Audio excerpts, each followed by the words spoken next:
Jail کی سیاہ ظالم سلاخوں میں اسے اپنا دم گھٹتا محسوس ہو رہا تھا۔ اپنوں سے جدائی کا غم ناقابل برداشت تھا۔ وہ دن رات پچھتاوے کے آنسو بہاتی مگر بے سود۔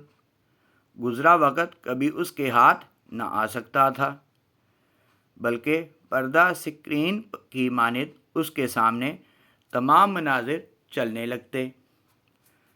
کوئی بھی عورت اسے طعنہ دیتی تو یہی کہتی، کیسی سیاہ عورت ہو، ذرا حیا نہیں آئی۔ وہ روتی چیختی بلکتی رہتی، مگر جیل کی یہ سلاخیں اس کی دردناک زندگی اور موت کی جگہ بن چکی تھیں۔ وہ اپنے باپ کی اکلوتی بیٹی تھی۔ ماں باپ بہت ہی غریب تھے۔ باپ مزدوری کر کے جو بھی کماتا اس سے 2 وقت کی روکھی سوکھی کھا لی جاتی۔ اس کا چچا زاد رشید تو شروع سے اس پر مرتا تھا، مگر وہ اسے گھاس نہ ڈالتی۔ اسے شروع سے ہی امیر زادوں کی بیوی بننے کا شوق تھا۔ روٹی کو تو وہ ترس چکی تھی۔ جوان ہوئی تو ارمان بھی جوبن پر آ گئے۔ گلی کے کئی لڑکے اس پر مرتے تھے۔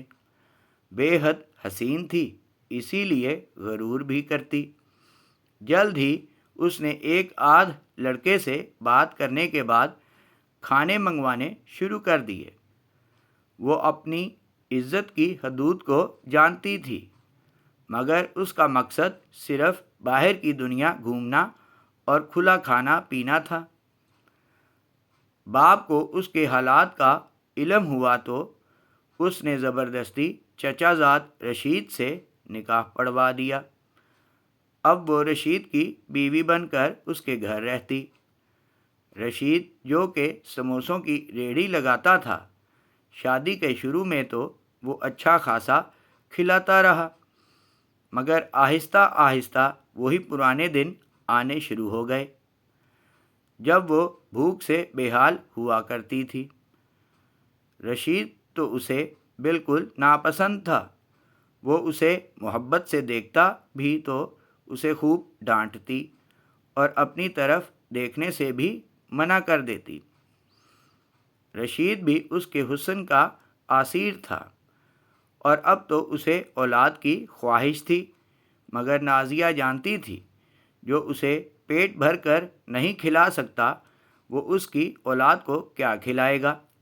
اسی لیے اس نے اولاد نہ پیدا کرنے کی ٹھان لی۔ اب رشید بھی روز آگ بگولا ہوتا اور خوب مار پیٹ کرتا۔ وہ روز روز رشید کی مار پیٹ کھا کر تنگ آ چکی تھی۔ وہ کہیں دور ایک آزاد پنچھی کی طرح اڑنا چاہتی تھی۔ وہ اس ظلم سے نجات بھی حاصل نہ کر سکتی، کیونکہ جانتی تھی وہ والدین کے گھر واپس بھی نہیں جا سکتی، کیونکہ وہاں فاقوں کے طوفان منڈلا رہے تھے۔ وہ خود سے تنگ آ گئی۔ کبھی کبھی دل کرتا خود کو ختم کر لے، لیکن پھر چاہ کر بھی کچھ نہ کر سکتی۔ رشید کا چھوٹا بھائی یعنی اس کا دیور بشیر، جو شہر کی فیکٹری ایکس ڈی اے میں کام کرتا تھا، اکثر ان کے گھر آتا اور شہر کی بڑی بڑی باتیں کرتا۔ تو نازیہ کا بھی دل چاہتا وہ بھی شہر جائے، اس کے پاس ڈھیروں پیسے ہوں اور پھر وہ ملکہ بن کے راج کرے۔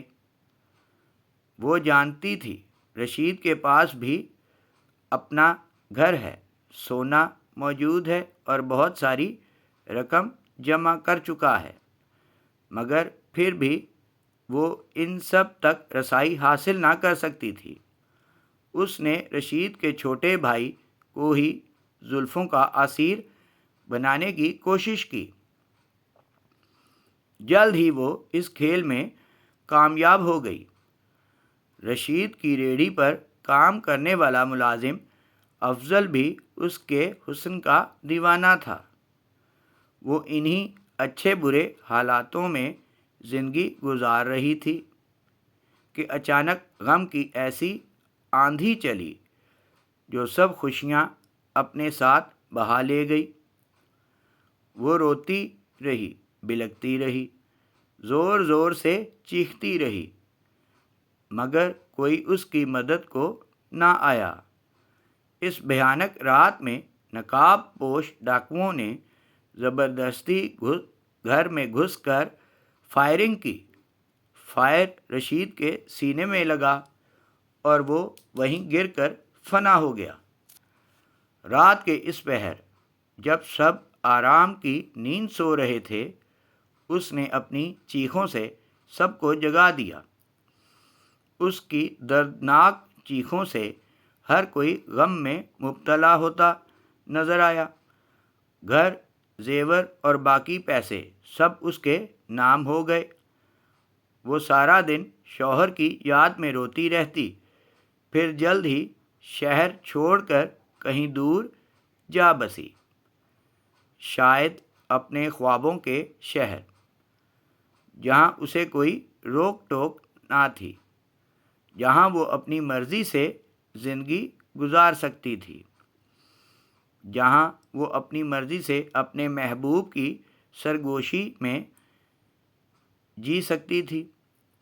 لیکن کبھی کبھی چیخ اٹھتی، روز رات کو سوتے ہوئے اس کا ضمیر اسے بے چین ہو کر کچوکے کر پکارتا، مگر پھر وہ خیالات کو جھٹک کر سو جاتی۔ شہر میں آ کر اس نے محبوب کو بھی چھوڑ دیا اور اب وہ نئے کاموں میں ملوث ہو گئی۔ شراب نوشی، حسین راتیں اس کی زندگی کا محور بن چکی تھیں۔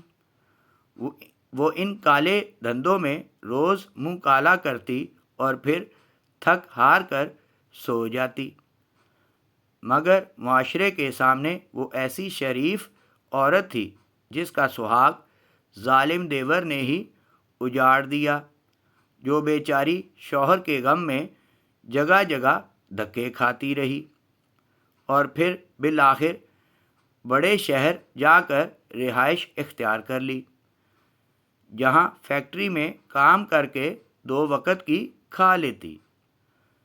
مگر حقیقت تو اس کے برعکس تھی۔ وہ اپنی زندگی میں کھل کر جینا چاہتی تھی۔ وہ سب اقدار، روایات اور اصولوں کو بھول کر باغی ہو چکی تھی۔ بڑے سے بڑے جرم بھی اس کے لیے معمولی ہو گئے۔ کبھی کبھی گاؤں چکر لگاتی تو وہی معصوم نازیہ بن جاتی، جس کا سب کچھ ایک بھیانک رات میں لٹ گیا تھا۔ پولیس نے اس کے دیور بشیر پر بہت تشدد کیا، پھر بالآخر وہ اسی نتیجے پر پہنچے کہ وہ قتل نہیں۔ بس اسی دن کے بعد انہوں نے اپنی تفتیش شروع کر دی اور پھر بالآخر وہ اصلی قاتل ان کی گرفت میں آ ہی گیا۔ اریاں کپڑوں میں ملبوس مشہور کلب میں ناچتی گاتی نازیہ کو گرفتار کر لیا گیا۔ اسے اپنی گرفتاری پر شدید غم و غصہ تھا۔ وہ جانتی تھی کہ اس کا یہ راز بھی کوئی نہ جان پائے گا، مگر پھر اس کی گرفتاری نے ثابت کر دیا تھا کہ پولیس آخر پولیس ہے۔ لیڈی انسپکٹر نے اسے خوب پیٹا۔ وہ بار بار اس کے جرم کی داستان پوچھ رہی تھی، مگر نازیہ تھی کہ بس رونی صورت بنا کر یہی کہتی، میں نے کچھ نہیں کیا۔ روز اسے خوب مار پڑتی۔ آخر جسم کے زخموں کی خاطر تنگ آ کر اس نے حقیقت اشکار کر دی۔ رشید مجھ پر ہمیشہ ظلم کرتا تھا، اچھا پیسہ ہونے کے باوجود اچھی روٹی نہ کھلاتا تھا، روز مارتا، کبھی کہتا اولاد پیدا کرو۔ میں اس سے اکتا گئی تھی۔ پھر اس کا بھائی شہر سے آیا تو میں نے اسے زلفوں کا اسیر بنایا۔ ادھر رشید کی ریڑھی پر کام کرنے والے افضل کو بھی اپنا دیوانہ بنا لیا۔ افضل کا کچھ بدمعاشوں سے رابطہ تھا۔ میں نے افضل کے ساتھ مل کر اپنے شوہر کو ختم کرنے کا منصوبہ بنایا۔ میں جانتی تھی کہ میرا دیور شراب کا عادی ہے، اکثر شراب پی کر ہمارے ہی گھر آ جاتا ہے۔ اس روز بھی اس نے خوب پی، پھر میں نے اسے نیند کی گولیاں کھلا دیں اور اپنے منصوبے کو پورا کرنے کو تیار ہو گئی۔ افضل نے چہرے کو نقاب سے ڈھکا۔ اس کے ساتھ 2 اور لوگ تھے۔ وہ گھر میں داخل ہوئے تو میں نے اچانک شور ڈالا۔ میرا شوہر باہر آیا تو انہوں نے تھوڑی ہی لڑائی کے بعد فائر اس کے سینے پر مارا۔ وہ وہیں پھوٹ پھوٹ کر رونے لگی، اپنے کپڑے بھی پھاڑنے لگی۔ پھر افضل کی اسے پستول بشیر کے ہاتھ پکڑا کر اسے صحن میں لٹا دیا، اور میں نے پولیس کو یہی بیان دیا کہ یہ ظالم میری عزت لوٹنا چاہتا تھا اور میری عزت کے رکھوالے میرے ہی شوہر کو، اپنے سگے بھائی کو موت کی نیند سلا دیا اور صدمے سے بے ہوش ہو گیا۔ میں افضل کے ساتھ کئی دن شہر رہی۔ اس نے مجھ سے بے وفائی کی۔ میں نے اسے چھوڑ کر نشہ شروع کر دیا۔ میں نے اپنے آپ کو باغی کرنا چاہا۔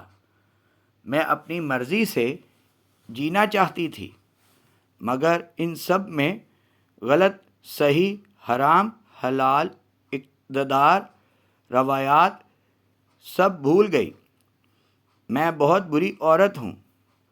وہ اپنا بیان دیتے ہوئے پھوٹ پھوٹ کر رو دی۔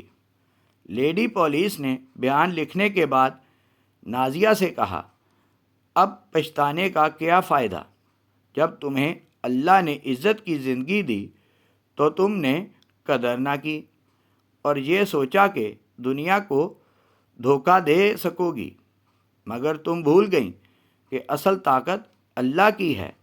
مجرم چاہے کتنا ہی چالاک کیوں نہ ہو، وہ اپنا جرم کبھی نہیں چھپا سکتا۔